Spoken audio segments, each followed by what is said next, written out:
जय हिंद दोस्तों। आज मैं सवाल पूछना चाहता हूं कांग्रेस की उन कट्टरपंथियों से। क्या एक महिला के ऊपर में लगातार अभद्र टिप्पणी ये कहां तक सही है? ये आपकी मर्यादा है या आपकी सोच है?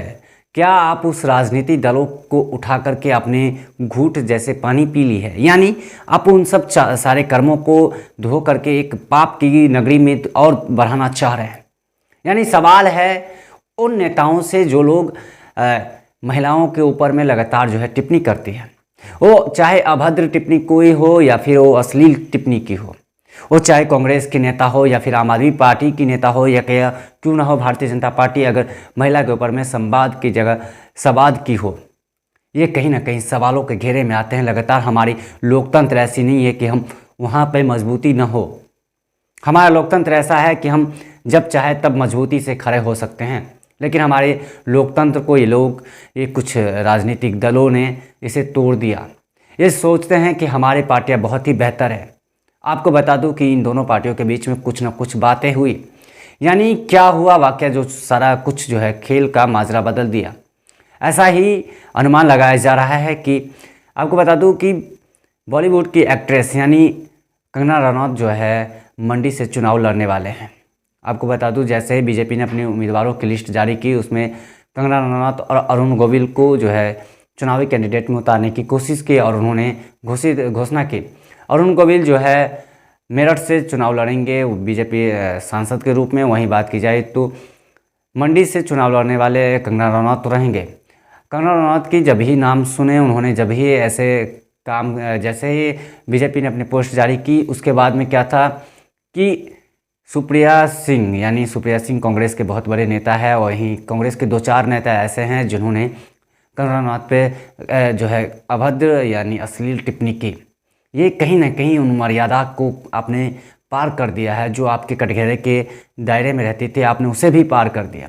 ये लगातार जो है आपकी कोशिश हो रही थी। आप एक और कहते हैं कि महिला के ऊपर में सम्मान होना चाहिए और आप दूसरी तरफ आप उस भाषा का प्रयोग कर रहे हैं जो भाषा आप लोग कभी सोचते नहीं होंगे कि हम अपने आसपास के चीज़ों को ऐसे बताएं। ये ऐसा ही सवाल है क्योंकि सुप्रिया सिंह जो है कांग्रेस के प्रवक्ता भी है, कांग्रेस के नेता भी है, कद्दावर नेता है। उन्होंने लगातार जो इस तरह की पोस्ट पर वो लोग जिस तरह की पोस्ट की है उसको जिस तरह से लोगों के बीच में दिखाया जा रहा है, ये कहीं ना कहीं कांग्रेस की और बहुत बड़ी झटका लग सकती है क्योंकि उनके ऊपर में ये महिला का हो रहा है, ये महिला का जो है अपमान हो रहा है। इससे महिला का भी अपमान हुआ है, उससे एक एक्ट्रेस की यानी एक जिसकी गरिमा होती है उनको आपने ठुकराया है। आपको बता दूं कि क्या आपके कांग्रेस के नेता में शामिल नहीं होंगे हुए हैं इसीलिए आपने आक्रोश में ऐसा पोस्ट किया हो, या फिर आपकी कुछ उछाल भरी पार्टी आपकी हार की एक बड़ा कारण है। ये कहीं ना कहीं आपकी पार्टी की संदर्भ में इस पर स्मृति ईरानी के साथ साथ में कई बड़े जो है बीजेपी के नेता ने कहा है कि ये लगातार जो है कांग्रेस ने महिलाओं का अपमान किया है। ये महिलाओं के सम्मान की बात कभी नहीं करती, यानी नारी शक्ति को आगे बढ़ावा नहीं देना चाहते हैं।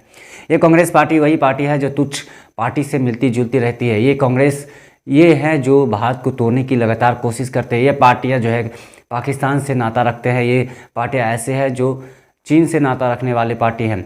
लेकिन इसी को लेकर की अगर बात हो रही है तो कहीं ना कहीं ये बात उस दायरे में आती है जिस दायरे से हमारी एक मुलाकात होती है। उन्होंने कहा कि अगर किसी भी नेता के द्वारा अगर ऐसी बातें की गई हो और वो बातें अगर लोगों को पसंद ना हो तो कहीं ना कहीं बात बहुत ही अमर्यादित है। ये बात सही भी है क्योंकि कांग्रेस में ना शामिल होकर के उन्होंने भारतीय जनता पार्टी को चुनी है, तो ये भारतीय जनता पार्टी की एक रूढ़ी हुई तीर है। ये कहीं ना कहीं अब आप ही के सवालों के घेरे में है। आप ही इस पर राय दे कि क्या कुछ जिस तरह की उन्होंने बात की है, ये क्या एक महिला के ऊपर में ऐसी बातें रखना चाहिए।